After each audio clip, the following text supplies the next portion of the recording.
கமலாவோட husband வந்து அவங்களுக்கு கல்யாணம் ஆகி கொஞ்ச நாள்லயே அவங்கள விட்டுட்டு துபாய்க்கு போயிடுவாங்க. அவங்களுக்கு குழந்தை பிறந்துரும். அந்த குழந்தைய வச்சுட்டு ரொம்ப கஷ்டப்பட்டுட்டு இருப்பாங்க. இவங்க வேலை செய்கிற இடத்துல வந்து இவங்களுக்கு காது கேட்காதனால எப்போ பார்த்தா திட்டிகிட்டே இருப்பாங்க. ஸோ அதனால் ஒரு இயரிங் ஹெட் வாங்கலான்னு முடிவு பண்ணுவாங்க. டாக்டர் வந்து 15,000 ஆகும்னு சொல்லியிருப்பாங்க. ஸோ இயரிங் ஹெட் வாங்குறதுக்காக கொஞ்சம் கொஞ்சமாக காசு இவங்களே வேலை செஞ்சு சம்பாதிச்சு சேர்த்து வச்சுட்டு வருவாங்க. இதுக்கு நடுவில் அவங்க ஹஸ்பண்ட் நினச்சி ரொம்ப ஃபீல் பண்ணி அழுதுட்டு இருப்பாங்க. அப்போ அந்த தாத்தா வந்து என்னோட பையனும் துபாயில் தான் இருக்கான், எப்படியாச்சும் நம்பரை கண்டுபிடிச்சி சொல்கிறேன்னு சொல்லி நம்பரை கண்டுபிடிச்சி சொல்கிறாங்க. இவங்க ரொம்ப சந்தோஷமாக அங்கே உள்ள கடையில் வந்து கொடுத்து கால் பண்ணி பேச சொல்கிறாங்க. பேசிவிட்டு உங்கள் ஹஸ்பண்ட் சீக்கிரமாக வந்துடுவாங்கம்மா, நீங்கள் எதுக்கு கவலைப்படாத அப்படின்னு சொல்லி அமுச்சு வச்சிடறாரு. ஸோ இயரிங் ஹெட்டும் வாங்கிட்டாங்க. இப்போ காது அவங்களுக்கு கேட்குது. ஸோ வேகமாக போய் அவங்க ஹஸ்பண்ட்டில் பேசலான்னு பேசும்போது கமலான்னு பேரை கேட்டோன்னே அவர் ரொம்ப டென்ஷன் ஆகி, அந்த காது கேட்காதவளா, அவளை எங்கேயாச்சும் போக சொல்லுங்கள், நான் இங்கே கல்யாணம் பண்ணி செட்டில் ஆகிட்டேன், இனிமேலாம் வரமாட்டேன்னு சொல்கிறாங்க.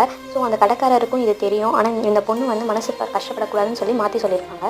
ஸோ அந்த பொண்ணு வந்து ரொம்ப ஃபீல் பண்ணிகிட்டு இருக்கா. இப்போ ஒரு நாள் வெள்ளம் வருது, வீடு ஃபுல்லாக தண்ணி ஆயிடுச்சு. ஸோ அவங்க குழந்தைய மட்டும் காப்பாற்றிட்டு எப்படியோ வெளியே வந்துடா. 10 குழந்தை கையில் வந்து இறங்கியது இருக்கும். ஸோ இனிமேல் யாருக்காகவும் இல்லாமல் நம்ம குழந்தைக்காக வாழணும்னு முடிவு பண்ணுறா.